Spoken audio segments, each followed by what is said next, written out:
V novem objektu na skupno 420 kvadratnih metrih so 4 mrdiške vežice, prostor za obrede in 2 čajni kuhinji. Lahko rečem, da sem zelo zadovoljen, da je danes prišlo po skoraj 15 letih do realizacije in do dokončanja te naložbe. Se pravi, gre za naložbo v poslovilni objekt, ampak tudi za okolico poslovilnega objekta, se pravi urejena kompletna ploščad, potem sam del za raztros pepela in sicer tudi je pravzaprav sedaj omogočen, da se lahko pokopališče Krško širi še naprej in je pravzaprav zagotovljen prostor za veliko let. Dela gradnje novega objekta so se začela v novembru 2017. V letošnjem letu je bilo samo namestitev opreme oziroma kompletni razpis za opremo in pa opremljanje vežice. Sam objekt pa je bil končan že praktično v lanskem letu. Naložbo v skupni vrednosti 1,5 milijona evrov je krila občina Krško.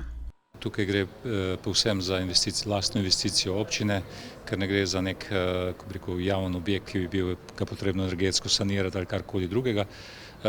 In teh namenskih sredstev za ta namen ni, tako da smo v celoti investirali sami oziroma financirali celotno naložbo sami. Kot je še pojasnil župan občine Krško, je v občini trenutno urejenih večina poslovilnih objektov.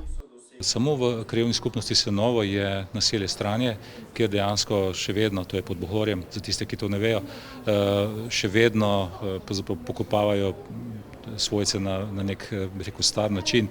Skratka, nimajo poslovilnega objekta. Sedaj smo uspeli pridobiti vso dokumentacijo za ta poslovilni objekt. Dogovor je tudi z občino Sevnice, da bi skupaj investirali v ta objekt, kajti gre za objekt, kjer stanujejo prebivalci obeh oziroma imajo domicil prebivalci obeh občin. In tukaj moram reči, da je kar lep dogovor okrog tega in računam, da bo letos se ta dokumentarni del zgodil do konca, v naslednjem letu pa bi lahko že začeli samo izvedbo. Na slovesnem odprtju poslovilnega objekta je župan simbolno predal ključe vodji pogrebne službe. Novost je tudi iskalni grobov, ki je nameščen pri vhodu v objekt. Stara mrdiška vežica pa bo v prihodnje služila kot pomožni gospodarski objekt za potrebe pogrebne službe.